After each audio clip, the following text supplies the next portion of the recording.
नमस्कार, स्वागत है आपका जी बिजनेस में। मैं हूं दीपक डोभाल और आप देख रहे हैं आपकी खबर आपका फायदा। और इस खास प्रोग्राम में आज बात होगी आपके दिल की। हाल ही में दवाओं की बिक्री पर आई एक रिपोर्ट में चौंकाने वाला खुलासा हुआ है और यह खुलासा हुआ है दिल से जुड़ा हुआ। पता चला है कि देश में दिल की बीमारियों और डायबिटीज की दवाओं की बिक्री बेतहाशा बढ़ गई है। टॉप 3 दवाएं इन्हीं बीमारियों से जुड़ी हुई हैं। इंडियन हार्ट एसोसिएशन की एक रिपोर्ट भी यह कहती है कि किसी भी दूसरे देश के मुकाबले भारतीयों को हार्ट अटैक 20 साल पहले आ रहा है।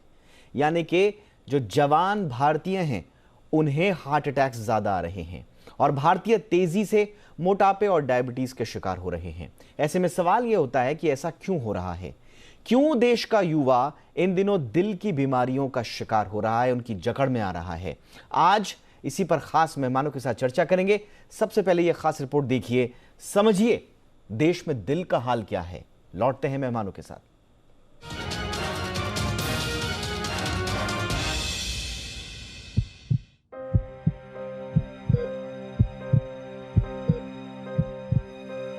सीने में धड़कता दिल। इस दिल की धड़कनें अगर ऊपर नीचे हो जाएं तो जिंदगी की गाड़ी भी हिचकोले खाने लगती है। यानी लंबी और स्वस्थ उम्र के लिए शरीर का सबसे जरूरी हिस्सा दिल ही तो है। लेकिन बदलते दौर में लाइफस्टाइल में आई तमाम तब्दीलियों का खामियाजा अब यही दिल भुगत रहा है।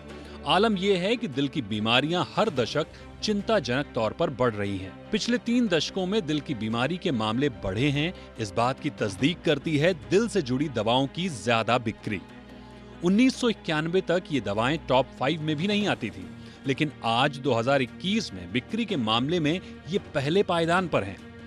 दिल से जुड़ी बीमारियों की दवाएं इतनी ज्यादा खरीदी जा रही हैं कि इनका बाजार 21,000 करोड़ रुपए से भी ज्यादा का हो गया है। दिल के साथ साथ जरा दूसरी बीमारियों की दवाओं का भी हाल लें तो दूसरे नंबर पर आती हैं एंटी इन्फेक्टिव दवाएं, जिनकी सालाना बिक्री से कंपनियां 18,700 करोड़ से भी ज्यादा का कारोबार कर रही हैं। तीसरे नंबर पर गैस संबंधी परेशानियों की दवाएं आती हैं, जो ये बताने के लिए काफी हैं कि हमारे बदलते खान पान का बुरा असर हमारी पाचन प्रणाली पर पड़ रहा है। चौथे नंबर पर सबसे ज्यादा बिक्री होने वाली दवाओं में डायबिटीज की दवाएं आती हैं, जो इस ओर इशारा कर रही हैं कि ये बीमारी तेजी से भारतीय युवाओं के शरीर में घर कर रही है। और दवाओं की बिक्री के मामले में 5वें नंबर पर विटामिन, मिनरल और न्यूट्रिएंट्स हैं। देश में बिकने वाली दवाओं का कारोबार ये साफ साफ बता रहा है कि भारत का युवा दिल की बीमारी और मोटापे का शिकार हो रहा है। जो बीमारियां पहले 50-60 की उम्र के लोगों को होती थी, वो आज 30 से 40 के युवाओं को हो रही हैं, और वो भी बड़ी ही तेजी के साथ। लेकिन फिर अगर आपको इन बातों पर यकीन नहीं होता तो जरा इंडियन हार्ट एसोसिएशन की इस रिपोर्ट पर नजर डालिए, जो देश के युवाओं में दिल की बीमारियों के बढ़ते खतरे को साफ साफ दिखाती है। रिपोर्ट में कहा गया है कि दुनिया के किसी भी देश के मुकाबले भारत में दिल की बीमारियों के मरीज सबसे ज्यादा हैं। और परेशानी की बात ये कि बदलते माहौल में ये संख्या भी तेजी से बढ़ रही है। 135 करोड़ की आबादी में 5 से 6% लोग दिल की बीमारियों के शिकार हैं और सालाना करीब 34% की दर से ये बीमारी लोगों को अपनी चपेट में ले रही है। अगर हार्ट अटैक्स की बात करें तो 50% हार्ट अटैक्स 50 साल की उम्र के पहले के लोगों में देखने को मिल रहे हैं, और उसमें भी 25% मामले 40 से भी कम उम्र के लोगों में सामने आ रहे हैं। और ऐसा पुरुषों और महिलाओं दोनों में देखने को मिल रहा है। और आज देश भर में होने वाली कुल मौतों में 28% मौतें हार्ट अटैक से हो रही हैं। अब ऐसे में सवाल उठता है कि देश में आखिर ऐसा हो क्यों रहा है? तो इसका जवाब भी रिपोर्ट में ही छिपा है, जिसमें बताया गया है कि लोगों में पारंपरिक खाने को छोड़कर जंक फूड की तरफ झुकाव बढ़ा है। लोगों में शराब और सिगरेट का सेवन भी बढ़ा है। इसमें बड़े ही नहीं, 16 से 18 साल तक के बच्चे भी शामिल हैं। इसके अलावा काम का बढ़ता तनाव भी दिल की बीमारियों को न्योता देने का काम कर रहा है। हमारी बदलती जीवन शैली भी शरीर को कई तरह से बीमारियों का घर बना रही है। काम की वजह से लोग सेहत पर ध्यान नहीं दे रहे हैं। ब्लड प्रेशर, डायबिटीज जैसी बीमारियों को नजरअंदाज करना भी दिल की बढ़ती बीमारी का बड़ा कारण है। इसमें कोई शक नहीं है कि बदलते दौर में इंसान को जिंदा रहने के लिए ज्यादा पैसे भी कमाने हैं तो तनाव भी उतना ही लेना होगा। लेकिन आखिरकार ये तमाम जद्दोजहद अच्छी और लंबी जिंदगी जीने के लिए ही तो है। ऐसे में काम और कमाई के बीच जिंदगी की डोर कमजोर ना पड़ जाए, इसके लिए जरूरी है कि दिल की धड़कनों में छिपे सेहत के इशारों को हम कतई नजरअंदाज ना करें। ब्यूरो रिपोर्ट, जी मीडिया। चलिए तो आज सुनते हैं दिल की, करते हैं चर्चा। मेरे साथ दो खास मेहमान जुड़ चुके हैं। फोर्टिस एस्कॉर्ट्स हॉस्पिटल में कार्डियोलॉजी के डायरेक्टर डॉक्टर अरुण के चोपड़ा। डॉक्टर साहब, बहुत बहुत स्वागत है हमारे शो पर आपका। और हमारे साथ है जानी मानी डाइटिशियन श्रेया गोयल। श्रेया, आपका भी बहुत बहुत स्वागत है हमारे इस शो पर। डॉक्टर चोपड़ा, आपसे हम चर्चा की शुरुआत करते हैं। सर, कारण क्या है? बहुत सारी रिपोर्ट्स में पढ़ रहा हूं और ये कोई पहली रिपोर्ट नहीं है, इससे पहले कई रिपोर्ट्स में इस बात का तस्दीक हो चुकी है कि 40 साल से कम उम्र के जो युवा हैं, कामकाजी युवा हैं, मेहनती युवा हैं, सबसे ज्यादा हार्ट अटैक्स की प्रॉब्लम, शिकायतें उन्हीं के बीच में आ रही हैं। इसकी जड़ में क्या प्रॉब्लम है सर? देखिए जी, ये ना हमारे जो रिस्क फैक्टर्स होते हैं जो हार्ट अटैक का कारण होते हैं, तो अगर हम बात करें मेजर रिस्क फैक्टर की, तो 5 मेजर रिस्क फैक्टर हैं। High blood pressure, diabetes, high blood cholesterol, smoking यानी कि तंबाकू का सेवन, और 5वां है शरीर के ऊपरले हिस्से का मोटापा। तो ये 5 हैं जो जिनको हम कहते हैं अल्टरेबल या कंट्रोलेबल रिस्क फैक्टर, जिनके बारे में हम कुछ कर सकते हैं। इसके अलावा एज, जेंडर और फैमिली हिस्ट्री, ये 3 रिस्क फैक्टर हैं जिसका हम कुछ नहीं कर सकते। उम्र तो देखिए बढ़ती ही जाएगी। सिमिलरली जो हमारा जेंडर है, मेल्स में हार्ट अटैक का रिस्क 55 साल की उम्र तक ज़्यादा है फीमेल से। 60 साल के बाद ग्रेजुअली फीमेल्स का भी रिस्क उतना ही हो जाता है। और तीसरी चीज़ हो गई फैमिली हिस्ट्री, जिनके फैमिली में ज़्यादा हार्ट अटैक का प्रॉब्लम है, उनमें ये बीमारी ज़्यादा होती है। तो ये मेजर रिस्क फैक्टर हैं। अब हम देखें कि इनका क्या हाल है इंडिया में। तो अगर हम हाई ब्लड प्रेशर की बीमारी देखें, तो इंडिया में लास्ट ईयर एक स्टडी रिपोर्ट हुई थी। 30% एडल्ट लोगों को हाई ब्लड प्रेशर है। दैट मीन्स के 18 साल की ऊपर उम्र वाले लोगों में 100 में से 30 लोगों को हाई ब्लड प्रेशर है। इसमें से केवल 30 से 35% लोगों को मालूम है कि उनको बीपी है, और उसमें से करीब आधे लोगों का ब्लड प्रेशर कंट्रोल है। दैट मीन्स के इतने सारे लोग हैं जिनको या तो मालूम ही नहीं है कि उनको ब्लड प्रेशर है कि नहीं, या उन्होंने एक बार ब्लड प्रेशर चेक कराया, हाई था, कुछ देर दवाई ली, बंद कर दी, फिर उसके बाद दोबारा बीपी चेक नहीं कराया। सो ऐसी गलतियों के कारण करीब करीब आप लगाओ 80% लोग ऐसे हैं हमारे कंट्री में, हाइपरटेंशन के मरीज या हाई ब्लड प्रेशर के मरीज, जिनका के ब्लड प्रेशर कंट्रोल्ड नहीं है। सिमिलरली सिगरेट का सेवन, तंबाकू पदार्थों का सेवन, ये भी चल रहा है। शुगर बहुत ज़्यादा बढ़ रही है। हमारा आपको पता है कि हम दुनिया में दूसरे नंबर पे डायबिटीज़ के सबसे ज़्यादा पेशेंट्स वाले कंट्री हैं। चाइना में सबसे ज़्यादा है, इंडिया में नंबर 2 पे हैं। हमारी एडल्ट पॉपुलेशन में 10 से 11% को डायबिटीज़ है, और ऑलमोस्ट 30-35% पॉपुलेशन को प्री डायबिटीज़ है, यानी कि उनका शुगर बॉर्डर लाइन हाई है और वो आगे चल के डायबिटीज़ डेवलप कर सकते हैं।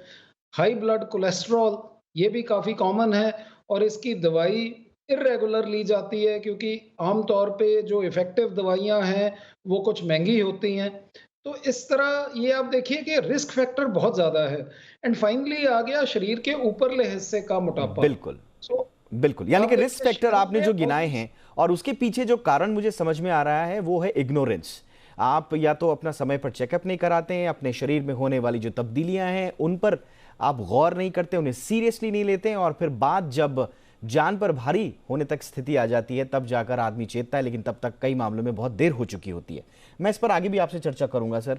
खास तौर से हाई ब्लड प्रेशर, जो कि सबसे बड़ा ट्रिगर कहा जाता है, उसको लेकर बहुत सारी भ्रांतियां भी हैं। मैं कोशिश करूंगा कि आज के शो में हम दर्शकों की इन भ्रांतियों को भी दूर करें। श्रेया, मैं आपके पास आना चाहूंगा। जैसा कि रिस्क फैक्टर डॉक्टर साहब ने गिनाए अभी, उसमें से एक लाइफस्टाइल के चेंजर, और उस लाइफस्टाइल में भी खान पान में जो तब्दीलियां हैं उस वजह से भी कहा जा रहा है कि हार्ट प्रॉब्लम्स ज्यादा हो रही हैं लोगों को। ये खान पान का दिल से कितना संबंध है? ओके, मैं आपको आज दिल की डाइट बताऊंगी। उससे पहले हम लोग कुछ ABCs लाइफ में नोट कर लें कि अगर हमें बीपी, डायबिटीज, ये कंडीशंस हैं तो हम लोगों को अपने लाइफ में रेगुलर ABCs चेक करने हैं। A से है A1C, जिसको हम HbA1c कहते हैं, 3 मंथ्स का जो एवरेज ब्लड ग्लूकोज लेवल है वो हमें चेक करना है। B से ब्लड प्रेशर रेगुलर मॉनिटर करें। C से है आपका कोलेस्ट्रॉल एंड सर्कैडियन रिदम। जैसे आप मुझे पूछ रहे हैं कि लाइफस्टाइल को कैसे ठीक करें या लाइफस्टाइल का क्या कनेक्शन है इन बीमारियों के साथ, तो ये है सर्कैडियन रिदम। जो आजकल बायोलॉजिकल क्लॉक भी बोला जाता है। तो आजकल लोग समय पे नहीं सोते हैं, समय में नहीं उठते हैं, उससे फिर हमारे दिमाग में जो मेलाटोनिन सिक्रीशन होता है वो कब होना है, कब सप्रेस करना है, हम उसको नहीं कर पाते हैं। उसी की वजह से हमारा blood pressure, heart condition, diabetes रहता है। तो आधे से ज्यादा जब हमारा नेचर के साथ कनेक्शन खराब हो जाता है, हमारा सोने का टाइम, उठने का टाइम, काम करने का टाइम जब खराब होगा तो पैनक्रियाज भी अच्छे से इंसुलिन नहीं प्रोड्यूस कर पाएगी। तो इसीलिए बायोलॉजिकल क्लॉक आपको अपना हमेशा चेक करना चाहिए कि आप सब चीजें टाइम पे कर रहे हैं या नहीं। और स्टॉप स्ट्रेस, ये सबसे बड़ी बात है। एबीसीज के बाद अगर मैं आपको डाइट बताऊं, तो आपको एक फॉर्मूला नोट करना है जिसका नाम है फॉर्मल क्यू। आपको इस फॉर्मल क्यू के लाइन में खड़े हो जाना है, और अगर आप अपना खान पान ठीक कर लेंगे तो आपको चाहे वो ब्लड प्रेशर, कार्डियक कंडीशंस या डायबिटीज नहीं होगी। तो ज्यादा समय नहीं लूंगी, लेकिन फॉर्मल क्यू का जो रेसिपी है वो मैं आपको बता देती हूँ। एफ से है फॉलेट। तो अगर आपके डाइट में बी वाइटामिन्स, फॉलिक एसिड, फॉलेट्स अच्छा रहता है तो आर्टरीज होती हैं हार्ट में, तो जो आर्टीरियल हेल्थ है वो थिक नहीं होती है ज्यादा, और ज्यादा थिक अगर नहीं होगी तो डेफिनेटली आपका हार्ट में इन्फ्लेमेशन नहीं होगा, जिसकी वजह से हार्ट स्ट्रोक या फिर आपका एलडीएल, बैड कोलेस्ट्रॉल, बहुत ज्यादा नहीं बढ़ेगा। सो अपने डाइट में फोलेट्स यानी कि बी वाइटामिन्स, फॉलिक एसिड जरूर रखें, नंबर 1। इसके लिए ग्रीन वेजिटेबल्स जरूर खाएं, जैसे कि पालक या सरसों का साग या एमरेंथ, चौलाई का साग अपने डाइट में जरूर रखें। अंडे जरूर खाएं, दिन में 2। पीला भाग अंडे का 2 रखना जरूर ना भूलें। कई लोग, हम लोग अंडे फेंक देते हैं उसका पीला भाग, तो उससे हमारा एचडीएल कोलेस्ट्रॉल भी खराब हो जाता है। फोलेट के बाद आता है ओ, यानी कि ओमेगा 3 फैटी एसिड। हमारा बॉडी खुद नहीं बना सकता, इसीलिए ओमेगा 3 फैटी एसिड बाहर से लेना पड़ता है। तो अलसी की पिन्नी जो दादी माँ ने सिखाई थी वो जरूर लें। सैल्मन फिश ऑयल में ईपीए और डीएचए होता है, वो जरूर लेना चाहिए, या सैल्मन फिश अगर आप खाते हैं तो अच्छी बात है, नहीं तो आप और जो वेजिटेरियन एक सोर्स होता है जो जिसके हम लोग कहते हैं सीड मिक्सचर, वो भी आप जरूर लें। सनफ्लावर सीड, वाटरमेलन सीड्स और बहुत तरीके के सीड्स आप मिक्स करके उसकी एक रोस्ट करके रोज आपको चाय के साथ लेना चाहिए वो। उसके बाद है आर से फॉर्मल का आर, फाइबर। तो फाइबर, अब हम लोग क्या करते हैं, हम लोग डायबिटीज हो या बीपी हो, हम लोग फ्रूट्स बहुत खाते हैं। हमें लगता है कि फ्रूट खाना चाहिए, लेकिन फ्रूट का एक शुगर है फ्रक्टोज, जो कि कोलेस्ट्रॉल्स को भी बढ़ाता है अगर हम उसको यूटिलाइज नहीं करेंगे। बहुत लोग फ्रूट जूसेस पीते हैं हेल्दी रहने के लिए। सो फाइबर में आपका सॉल्युबल और इनसॉल्युबल फाइबर आना बहुत ही जरूरी है, जो लोग अपने डाइट में। यस, ऑलराइट, बिल्कुल। यानी कि श्रेया गोयल ने आपको जिस तरह से सिलसिलेवार तरीके से सारे डाइट्स का उन्होंने बताया, फॉर्मूले बताए, किस तरह से फॉलो करना है, इन सब बातों को फॉलो करते हुए बहुत हद तक आप अपने दिल की बात को सुन सकते हैं, दिल को सुरक्षित रख सकते हैं।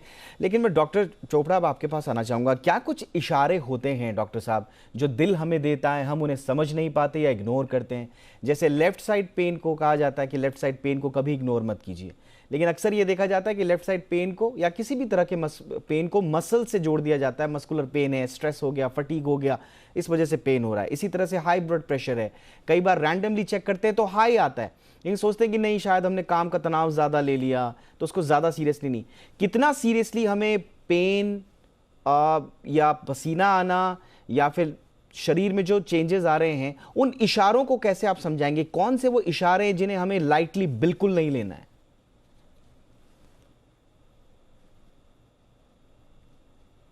ये आपने बढ़िया सवाल पूछा जी। इस बारे में मैं आपको ये बताना चाहूंगा कि जो हार्ट की पेन है ना, वो सिर्फ लेफ्ट साइड या चेस्ट में नहीं होती। वो एक्चुअली हमारा जो जबड़ा है, लोअर जॉ से लेके अम्बलाइकस, जो धुन्नी है, नेवल, यहाँ तक कहीं भी हो सकता है। सो जबड़े में हो सकता है, गर्दन में हो सकता है, छाती के सेंटर में हो सकता है, साइड्स पे हो सकता है, आर्म्स में हो सकता है, बैक में हो सकता है, और पेट के ऊपरले हिस्से में भी, स्पेशली सेंटर में हो सकता है। सो हार्ट की पेन इनमें से कई भी हो सकती है। सो जो भी पेन आपकी या तो रेगुलरली चलने पे या एक्सरसाइज करने पे या स्ट्रेस के टाइम पे होती हो, और जो कि अगर स्ट्रेस के टाइम पे आए तो रेस्ट करने पे 2, 4, 5 मिनट में सेटल हो जाए, एक तो वो पेन हार्ट की पेन होती है। या हार्ट अटैक की पेन हो सकती है, जो कि कभी भी शुरू हो सकती है, बैठे हुए भी शुरू हो सकती है, और वो लगातार पेन कम से कम 15-20 मिनट तक नहीं ठीक होती। सो ये जो पेन है, ये ज्यादा सीरियस पेन है, ये हार्ट अटैक की पेन हो सकती है। जो पहली पेन मैंने आपको बताया वो एंजाइना पेन है, जो कि एक्सरसाइज पे होती है या स्ट्रेस पे होती है और रेस्ट करने पे ठीक हो जाती है। इसके अलावा सांस फूलना, छाती में भारीपन आना, चक्कर आना, दिल की धड़कन तेज होना, ये सारे सिम्टम्स हार्ट की बीमारी के हो सकते हैं और ये हमें इग्नोर नहीं करना चाहिए। अगर ऐसी प्रॉब्लम आए तो डॉक्टर को कंसल्ट करना चाहिए। आपने जो हाई ब्लड प्रेशर की बात की वो बहुत इंपॉर्टेंट है। ये देखिए, जो ये मैं आपको बता रहा था रिस्क फैक्टर, आप पहले 3 रिस्क फैक्टर देखिए, high blood pressure, diabetes, high blood cholesterol, इनका कोई सिम्टम नहीं है, इसीलिए इनको साइलेंट किलर बोलते हैं। ये अगर हम चेक नहीं कराएंगे तो पता ही नहीं चलेगा कि ये बीमारी हमें है। इसलिए अपना रेगुलर चेकअप 20 साल की उम्र के बाद और 40 साल की उम्र के बाद और भी ज्यादा रेगुलरली सबके लिए कराना जरूरी है। ये बहुत इंपॉर्टेंट आपने बोला। अब मैं वापस श्रेया के पास आना चाहूँगा। श्रेया, आपने जो डाइट बताया, ये क्या सीधे सीधे हमारे हार्ट से रिलेटेड हैं, या हार्ट के लिए जो ट्रिगर्स डॉक्टर साहब ने बताए, मसलन डायबिटीज़ है, मसलन आपका हाई ब्लड प्रेशर है, क्या उससे भी रिलेटेड है? क्या हमें जो स्पेसिफिक प्रॉब्लम रिलेटेड जो डाइट है, क्या हमें उसका भी ख्याल रखना है, या इन अ नटशेल हम इन डाइट्स को फॉलो कर सकते हैं? देखिए, एक तो प्रिवेंशन भी बहुत बड़ी चीज होती है, तो डाइट से आप डेफिनेटली प्रिवेंशन कर सकते हैं, क्योंकि हमारे जो जीन्स हैं उसमें कोडिंग सिस्टम रहता है। तो अगर आपको पता है कि आपके फैमिली हिस्ट्री में मदर फादर को blood pressure, heart conditions, angina या ऐसा कुछ भी हुआ था, या लेमन टर्म में स्टंटिंग हुई थी अगर फैमिली में किसी को भी, या ब्लड प्रेशर रहता है, तो आपको थोड़े थोड़े चीजें सिम्टम्स मिलने शुरू हो जाते हैं। आपके स्टडी में प्री डायबिटिक कंडीशन आ जाती है, आपके ब्लड प्रेशर में आपको पता चलने लग जाता है कि आपका ईसीजी उतना नॉर्मल नहीं आ रहा है, आपकी हार्ट रिदम उतनी अच्छी से नहीं है, और आपका एज भी उतना ज्यादा नहीं है। तो आप अपनी प्रिवेंटिव डाइट थेरेपी यानी कि थेराप्यूटिक डाइट स्टार्ट कर सकते हैं। और ये बहुत मुश्किल चीजें नहीं होती। जैसे मैं आपको बता रही थी, डाइट में 2 बार सलाद खाना, और जो आपके अलसी की पिन्नी या फिर सीड्स खाना, आपके डाइट में प्रोटीन को बहुत अच्छा रखना। टमाटर में एक लाइकोपीन है जो आपके हार्ट रिदम को भी बहुत कंट्रोल रखता है। तो डेफिनेटली अगर आप सभी चीजों का नियंत्रण बना के रखेंगे, बैलेंस करके खाएंगे। आजकल सबसे ज्यादा जो दिक्कत आ रही है वो है बेकरी आइटम की वजह से। Bread, biscuit, trans fatty acids इतना ज्यादा हमारे मार्केट में बढ़ गया है, तो उससे क्या है, हमें शुगर बहुत जल्दी से मिल जाती है, चाहे वो आपके चिप्स हो। और सिर्फ शुगर से ही नहीं मिलती, अगर आपका फैट का भी इंटेक ज्यादा है, प्रोटीन का भी इंटेक ज्यादा है, कार्ब्स का भी इंटेक ज्यादा है, तो भी अल्टीमेटली वो शुगर में ही, और अल्टीमेटली शुगर ही फैट में कन्वर्ट होगा। सो आप अपने हेल्दी डाइट से, नियंत्रण डाइट से, और अब टाइम पे सोना, टाइम से उठने में, ये सब चीजों को प्रिवेंट कर सकते हैं अगर आप प्रोन भी हैं तब भी। डॉक्टर अरुण, आपने बड़ा इंपॉर्टेंट जो ट्रिगर बताया था वो था ब्लड प्रेशर। अब ब्लड प्रेशर को लेकर इतनी धारणाएं हैं कि कभी कभी डॉक्टर्स भी कह देते हैं, हम अक्सर, मैं या मेरे फ्रेंड्स में मैंने ये एक्सपीरियंस किया है कि कई बार आपका ब्लड प्रेशर जो है 130 140 आता है, या 85 to 90 आया, तो कहा जाता है कि नहीं ये तो बॉर्डर लाइन है, चलो ठीक है, थोड़ा सा नमक कम कर लो, पानी पी लो, हो जाएगा ठीक। तो क्या ब्लड प्रेशर एक्चुअल में क्या 120/80 है, 140/90 है, या कभी कभी तो 100 को भी डॉक्टर्स कह देते हैं कि नहीं, ये 2-4 दिन लाइफस्टाइल चेंजेस करके देख लो। तो ये इतनी सारी अवधारणाएं हैं कि आदमी खुद कंफ्यूज हो जाता है। तो ये कितना सीरियस है? देखिए जी, जो ब्लड प्रेशर की डेफिनेशन है वो 140/90 से कम होना चाहिए। ये इंडियन सोसाइटी ऑफ हाइपरटेंशन की गाइडलाइंस हैं, और अमेरिकन गाइडलाइंस को छोड़ के तकरीबन बाकी सारे कंट्रीज की गाइडलाइंस इसी लाइन पे हैं कि ब्लड प्रेशर 140/90 से कम होना चाहिए। तो आमतौर पे हम मानते हैं कि ऊपर वाला 100 से 140, नीचे वाला 60 से 90, ये एक रीजनेबल रेंज है। मगर अब हमारे पास और ही और डेटा आ रहा है कि जो आइडियल ब्लड प्रेशर है वो 115 से 120 और 75 से 80 के बीच में है। सो इससे जितना ब्लड प्रेशर ऊपर जाता है उतना ही हार्ट की बीमारी, ब्रेन की बीमारी होने का चांस बढ़ता है। सो हम अगर ब्लड प्रेशर 130/85 से ऊपर हो तो हम पेशेंट को ये एक वार्निंग साइन के रूप में बताते हैं कि जी इसका मतलब ये है कि अब आपका ब्लड प्रेशर बढ़ रहा है, आपको प्रिकॉशंस लेनी चाहिए, डाइट मॉडिफिकेशन करनी चाहिए, एक्सरसाइज करना चाहिए, अगर वेट ज़्यादा है तो वेट कम करना चाहिए, ताकि ब्लड प्रेशर इस रेंज में रहे 130/85 के नीचे। पर दवाई हम आमतौर पे तब शुरू करते हैं जब ब्लड प्रेशर 140/90 से ऊपर चला जाए। उस वक्त हमारा टारगेट अगेन पहला ये होता है कि 140/90 के नीचे आ जाए। उसके बाद अगर पेशेंट ठीक से टॉलरेट कर रहा हो दवाई, तो हम 130-85 के नीचे ले जाने की कोशिश करते हैं। जो ज्यादा उम्र के लोग हैं, 65-70 से ऊपर, खासतौर से 80 साल के ऊपर जो बुजुर्ग हैं, उनमें हम ये थोड़ा सा रिलैक्स कर देते हैं। उनमें हम 140 टू 150 और 90 तक रखते हैं ये ब्लड प्रेशर। सो आमतौर पे ब्लड प्रेशर इस तरह मेंटेन किया जाता है। ऑलराइट सर, मुझे लगता है आपने ये जो बात बोली है ना, ये बहुत सारे लोगों की भ्रांतियों को दूर कर देगी ब्लड प्रेशर से रिलेटेड, क्योंकि मैंने जितने लोगों से बात की है, हर किसी की ब्लड प्रेशर की डेफिनेशन अलग अलग है। तो आज डॉक्टर साहब की ये बात, ये पूरा क्लिप अपने पास संभाल के रखिए, अपने तक पहुंचा दीजिए, ताकि ब्लड प्रेशर से रिलेटेड कोई भी भ्रांति जो है उनकी दूर हो जाए। अब एक और बड़ी जो भ्रांति, जो ब्रेक से पहले जाने से पहले मैंने श्रेया से डिस्कस भी की थी, वो है कि साहब आप खाना छोड़ दो, क्रैश डाइट पे आ जाओ, एक हफ्ते में 2 किलो वेट कम कर देंगे। ऐसे बहुत सारे ऐप्स भी आ रहे हैं, बड़े यूट्यूब पे और दूसरे जगह सोशल मीडिया पे गुरु भी बैठे हुए हैं। तो वो कहते हैं कि नहीं, आपका वेट अगर कंट्रोल में आ गया, आपका खाना पीना छोड़ दिया आपने, फाइबर इंटेक बढ़ा दिया, तो बस सब खत्म, सारी बीमारी, कुछ नहीं होगा, लाइफस्टाइल प्रॉब्लम सारी दूर जाएंगी। क्या ये सिर्फ एक भ्रांति है श्रेया, या इसके पीछे कोई सच्चाई भी है? मैं इसको बोलूंगी फार्मास्यूटिकल इंडस्ट्रीज या कमर्शियल गिमिक्स है ये, और आजकल मार्केटिंग स्ट्रैटेजीज और एडवर्टीजमेंट जो एजेंसीज हैं वो बहुत ज्यादा स्मार्ट हैं। कुछ ऐसी भी एड्स आती हैं कि आप ऐसे बिस्किट्स खाइए और हवा में उड़ेंगे। अगर आपको अपना दिल स्वस्थ रखना है, अगर आपको अपनी टमी फैट कम करनी है, जो कि बेली फैट यानी कि तोंद को बोला जाता है कि वो आपके डायबिटीज की एक निशानी है अगर हो तो आप ग्रीन टी पिए।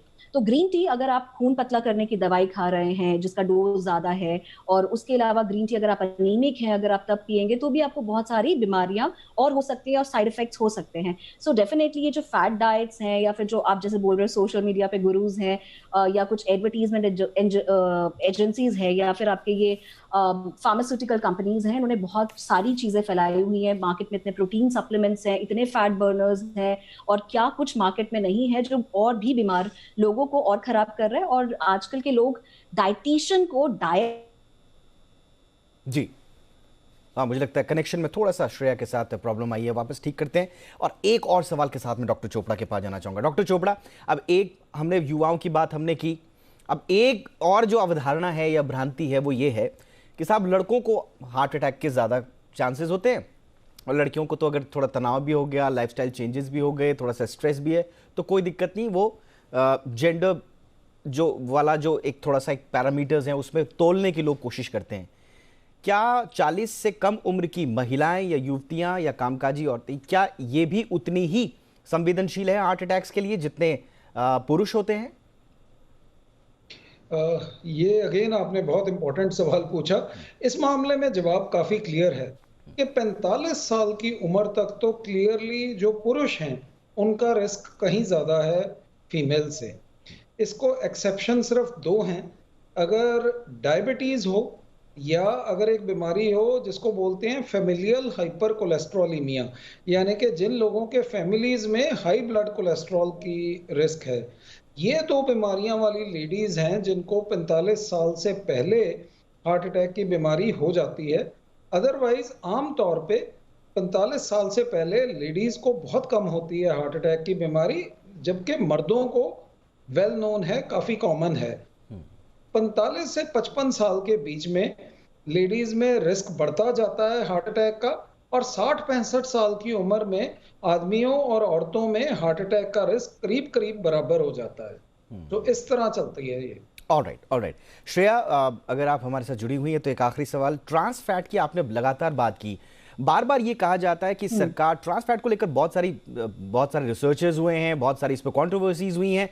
जैसा सिगरेट पर एकदम चेतावनी भरे अंदाज में सिगरेट पीना स्वास्थ्य के लिए हानिकारक क्यों है, बाकायदा एक पिक्टोरियल मैसेज के साथ दिया जाता है, क्या सरकार को या जो फूड रेगुलेटिंग अथॉरिटीज हैं, क्या उनको भी ट्रांस फैट रिलेटेड जो डेंजर्स हैं वो बताने चाहिए फूड प्रोडक्ट्स पे? जी बिल्कुल, जैसे कि सरकार जब एक बार स्ट्रिक्ट हुई थी हमारा एमएसजी को लेकर, जो मोनोसोडियम ग्लूटामेट्स था, जब उसको लेकर स्ट्रिक्ट हुई थी तो डेफिनेटली हमारे मैगीज तक हिल गई थी। सो अगर तब स्ट्रिक्टनेस हुई थी, चीजें फेवर में आई हैं, बच्चे उसके हेल्दी हुए हैं, तो अगर हम लोग ट्रांस फैटी एसिड्स को भी लेकर एक लेबल का लॉस स्टार्ट कर दें। और सिर्फ इतना ही नहीं, अगर हम सोडियम भी देखें चिप्स के पैकेट में कि अगर आपको लगे कि उसका जो mg में रिक्वायरमेंट है वो उससे ज्यादा एक्सीड कर रहा है, तो चाहे सॉल्ट का, चाहे शुगर का, चाहे आपका ट्रांस फैटी एसिड्स का, अगर ये लेबल सिस्टम स्ट्रांग हो जाए तो मेरे ख्याल से हम अपने सिटीजन्स को बचा पाएंगे। बहुत बहुत शुक्रिया श्रेया गोयल, आपने हमारे लिए वक्त निकाला, हमारे दर्शकों के लिए बहुत इंपॉर्टेंट जानकारी दी। और डॉक्टर अरुण के चोपड़ा, आपका बहुत बहुत शुक्रिया, आपने हमारे लिए वक्त निकाला और हमारे दर्शकों को बहुत सारी जानकारियां दी और बहुत सारी भ्रांतियां भी आपने उन्हें दूर की है। बहुत बहुत शुक्रिया। तो आज के शो में इतना ही। अपना ख्याल रखें, अपने दिल का ख्याल रखें और दिल के जो इशारे हैं ना उन्हें इग्नोर ना करें। जो दिल कहता है उसे सुने और वक्त पर अपने दिल का इलाज करें। एक लंबी और स्वस्थ जिंदगी जिएं, इसी उम्मीद के साथ इजाजत दें। नमस्कार।